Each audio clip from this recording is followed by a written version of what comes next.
All right, everybody, welcome to Math with Grace. Today we're going to be working through Math 7, Book 704, Lessons 1 through 5. Lesson 1 begins on page 2, and it's titled Solving Two-Step Equations with Multiplication.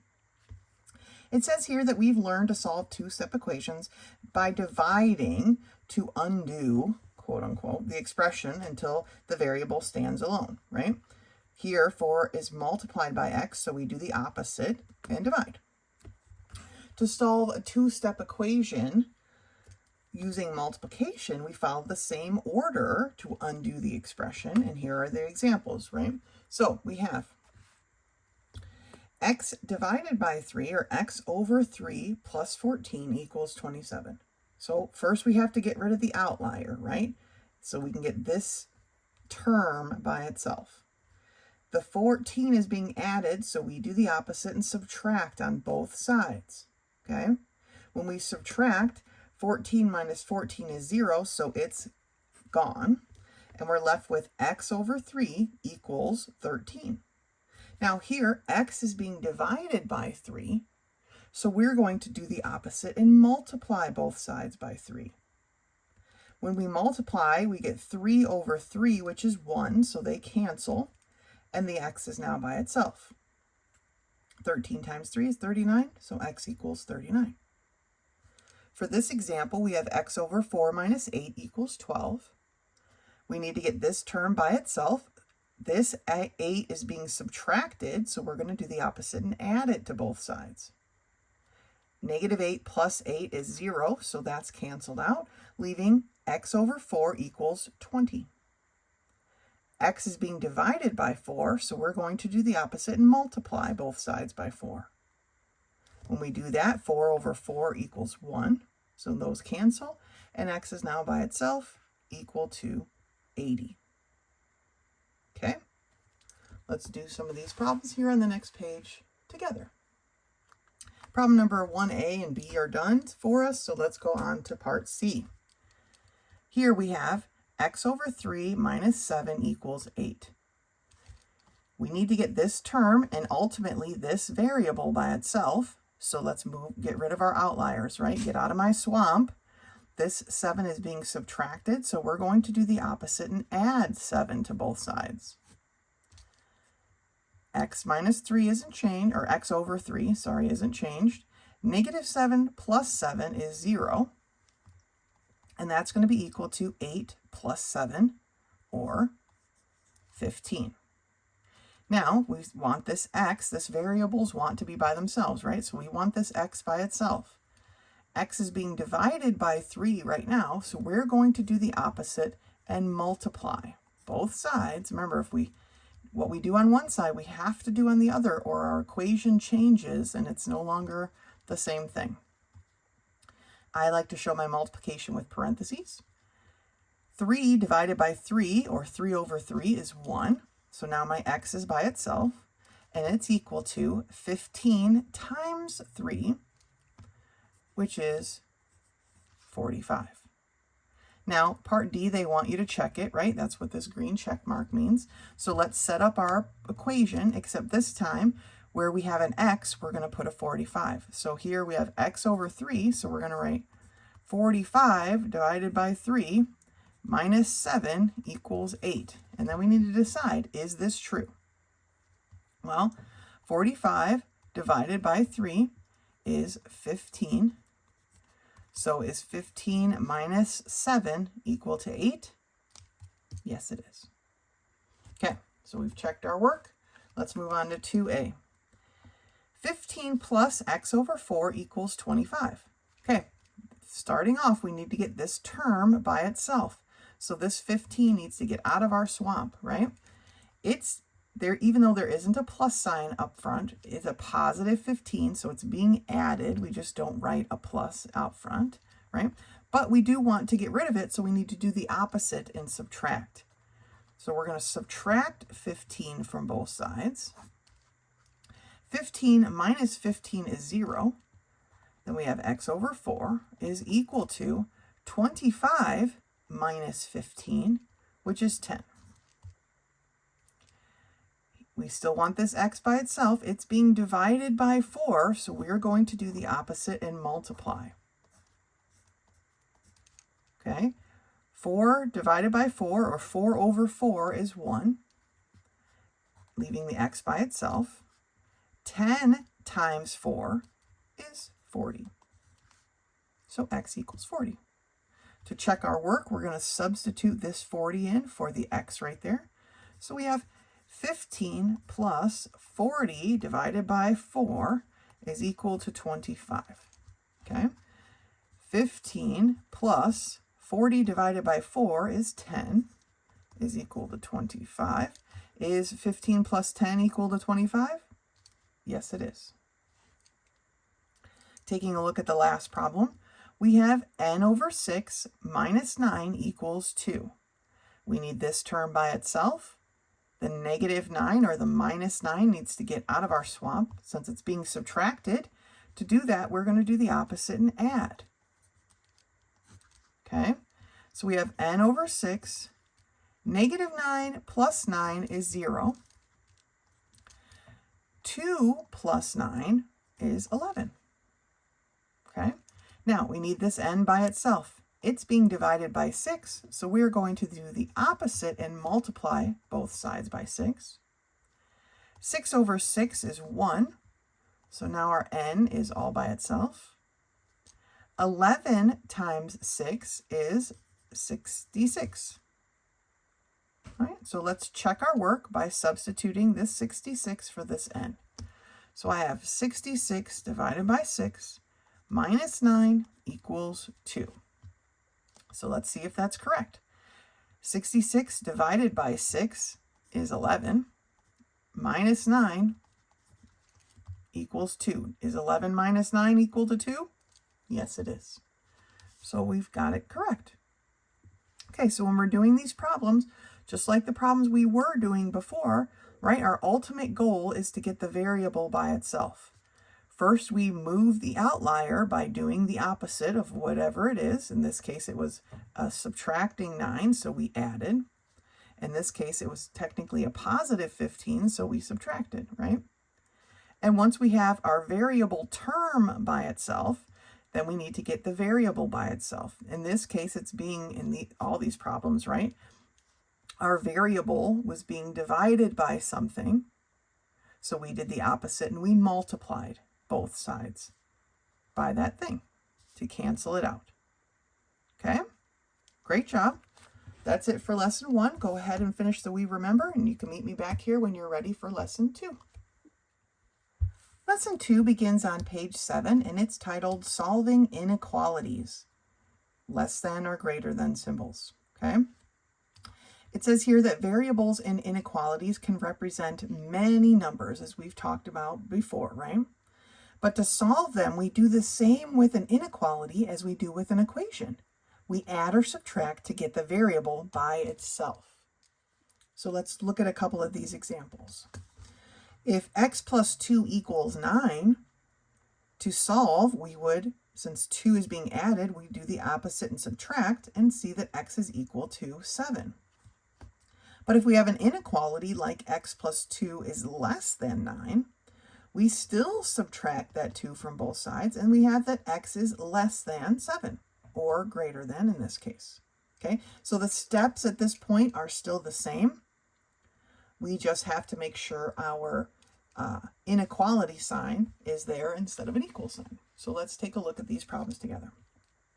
For problem number 1a, we have x minus 13 is greater than 6. Okay, a lot of answers solve this equation, but we need to figure out which one specifically, right? So we need to get our x by itself. Right now, there's a negative 13 in our swamp. We're going to do the opposite, right, and add. So we have x, negative 13 plus 13 is 0, greater than, right, that's our symbol here, 6 plus 13 is 19. Okay, so for this original statement, inequality, to be true, then our x has to be greater than 19. And then it goes on and on forever, amen, right? Because there are an infinite number of numbers greater than 19. Part B, x plus 6 is less than 18. Okay, we want to get x by itself. We've got this plus 6. We're going to do the opposite and subtract 6. So we have x, 6 minus 6 is 0. So x is less than 18 minus 6, which is 12. So here we have a less than symbol. X is less than 12. And on forever, amen, because again, there's an infinite number of numbers that are less than 12. Okay? Part C, x plus 14 is less than 27. 14 is being added to x. We're going to do the opposite and subtract. So our x is now here. 14 minus 14 is 0. We have a less than symbol. 27 minus 14. 7 minus 4 is 3. 2 minus 1 is 1. So x is less than 13. Any number less than 13 satisfies this inequality, is a solution for this inequality. Okay? Let's look at 2a. X plus 6 is less than 24. We want x by itself. 6 is being added, so we're going to do the opposite and subtract. Here's our x. 6 minus 6 is 0, and that's going to be less than 24 minus 6, which is 18. So x is less than 18. All right, I'm going to let you finish these last two on your own, and then go ahead and do the we remember. That's it for lesson 2. Meet me back here when you're ready for lesson 3. Lesson 3 begins on page 11, and it's titled Symbols for Congruent and Similar. Okay. Figures that are congruent have the same size and shape. This is the symbol that represents congruent. It's an equal sign with a squiggly over top of it. Okay? These shapes, A and B, triangle A, triangle B, have the same size and shape. If I could move triangle B, I could fit it directly over triangle A. Same with these line segments. Okay? RS is congruent to TU. If I could move one of them, it would fit perfectly over the other. That's what congruent means. They have the same size and shape. Their corresponding parts, the parts that line up, are all the same. Now, figures that are similar have the same shape, but not the same size. And the symbol for similar to is just the squiggly. So we've taken away the equal sign because they're not the same size, and we just have the squiggly part. And what a similar shape is if I could make D bigger, then it would fit into C, right? It matches up except for the fact that it's small. Proportionally, they are the same. Okay, and we'll get into proportions of similar things much later in your math career. But they have, for now, they have the same shape, but not the same size. So that makes them similar. And we just use the little squiggly. Okay, so congruent is the equal sign with the squiggly. Similar is just a squiggly. Okay, let's turn the page and look at a couple of these problems together. Well, I forgot that there was a little bit of compass work on this side of the page. So let's take a look at this. So constructing congruent line segments. It says here you can construct a line segment congruent to AB without measuring it. To do this, you'll need a compass and a straight edge. So I almost spilled a bunch of stuff. Here's a compass and a straight edge. They just mean a ruler. If you can get one of these small clear rulers, they work really great with this book because they fit in the pages of this book. It is 6 inches long. Okay, these are the best ones to use when working with this curriculum. So compass and a straight edge. What we are going to start with when we do this is what we call a work line. This book doesn't call it that, but the curriculum will further down the line. It's called a work line, okay? And you want to draw your work line longer than the segment that you're going to copy over, all right? And then they've put a dot where they want to start. Then what you're going to do is you're going to take your compass and you're going to open it up, okay, to the length of the segment that you're measuring. So I'm going to stick my pin, which is the pointy metal part, into this side. And then I want my pencil bit to line up with the other side, okay? And then once I've done that, without changing the compass, you're going to go to your work line, and they've come down here, but I'll just go to the work line here. And you're going to put a mark. And that mark is the same distance from this point as B is from A, because that's what we measured, right? And so that mark, if we put a dot there, is now congruent to AB. And they've labeled it CD. All right, so looking at problem number 1 here, they want us to use a compass and a straight edge to make GH congruent to EF. EF is what was given, so we need to make a GH. So I'm going to start with a work line. Now, typically when I make a work line, I don't typically start at the very edge like the book does. I usually start a little bit in further. And this is going to be my G. Okay? Then I'm going to take my compass and I'm going to put the pin here at E. And I'm going to extend my compass until my pencil part matches up with F. My book is sliding all over. And then I'm going to transfer that over by moving my pin to G and marking a line where the distance of F is. But in this case, we're going to call it H. And so now I have GH congruent to EF. Now, just so you know, if you don't have a compass yet, that's okay. But not all compasses are created equal. These metal ones with the twistable screw dial will work a lot better than the plastic pencil ones where they just kind of stretch in and out. Now, you have what you have, and that's totally fine. But going forward, and when we start measuring and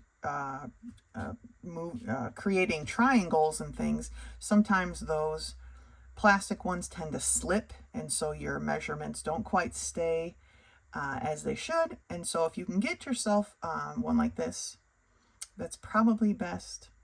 I believe they're like $7 at Walmart, or Office Max carries them, I believe, as well. Okay, that's just my plug.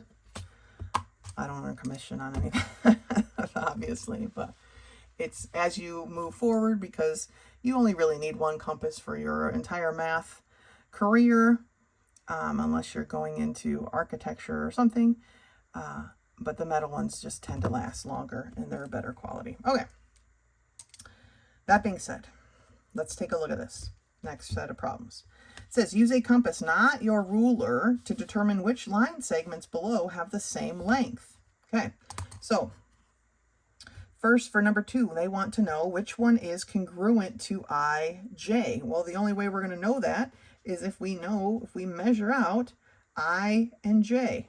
So I'm going to put my pin on I, and I'm going to extend my compass till my pencil matches J. Okay, and then I'm going to figure out which one this matches. Now, it's not going to be KL or MN, so I can skip those two. So let's check OP. Well, it's not OP. What about UV? Well, that looks like it's it right there. So UV is congruent to IJ. And so we just write UV and we put a line over it.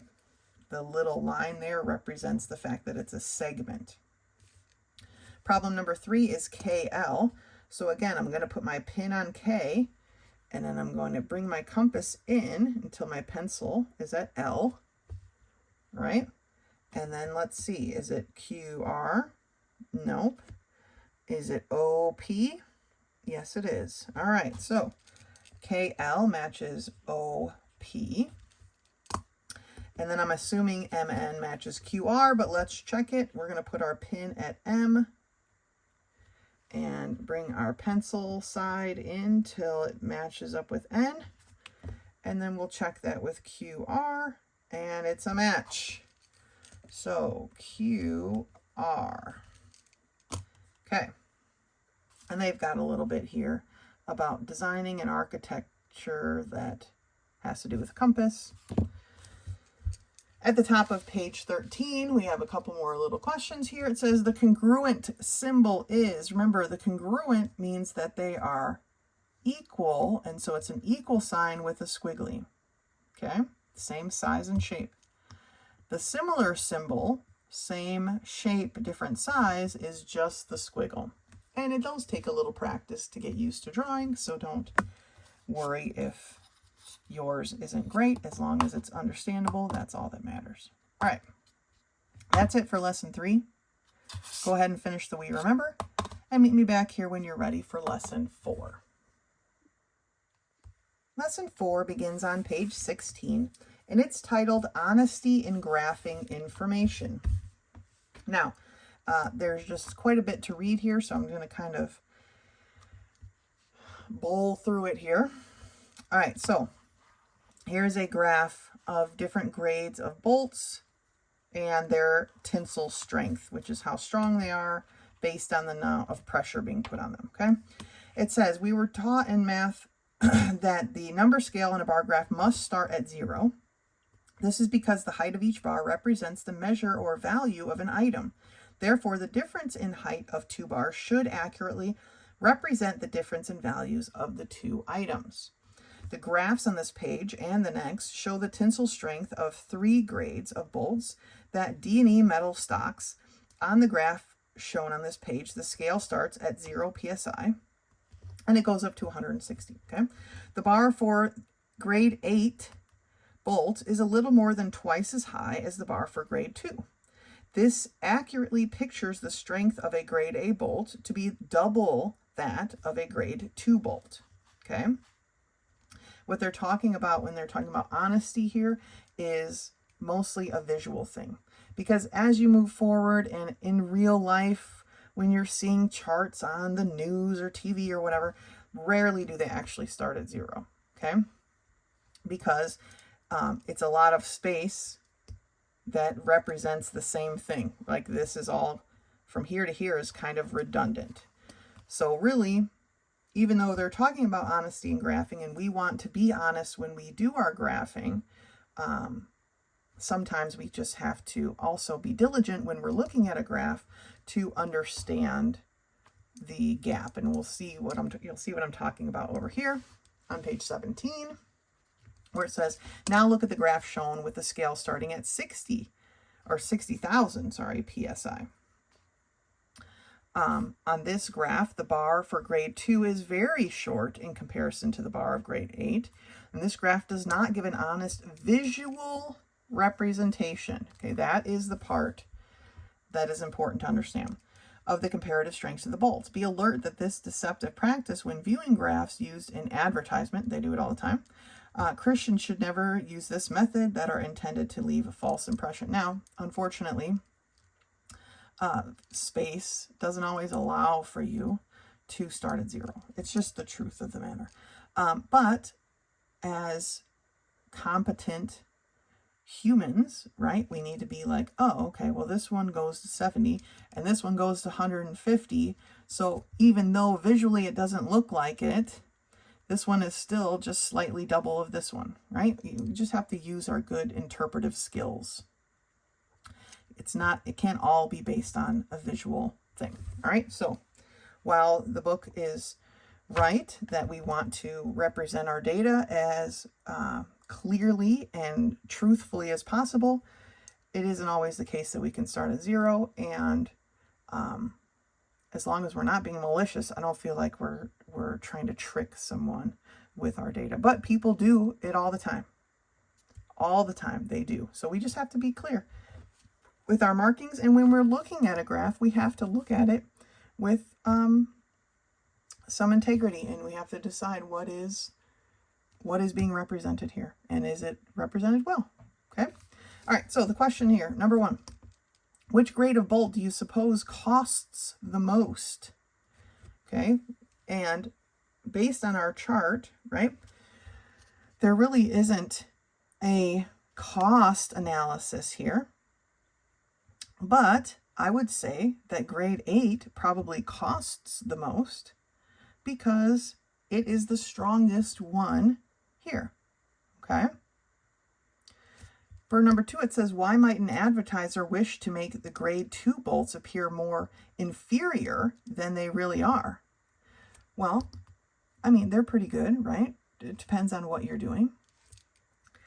If they are trying to make them seem inferior or that they don't work as well, it might be to sell more grade 8 bolts, right? If the grade 8 bolts cost more money, then that's the one they want to sell. If that is the truth here, if that they were wanting to sell more grade 8, then they would make the other ones look like they're not as good so that you would buy the more expensive one. Okay? Again, happens all the time. We have to use our discernment to parse out data. All right? And that is it for lesson 4. The lesson, well, not really a lesson, but page 22 tells us we should take quiz 1. Remember, that's in the back of the book. So go ahead and finish the We Remember for lesson 4. And then that's it for this video. If you have any questions, please do not hesitate to contact me. Otherwise, until next time.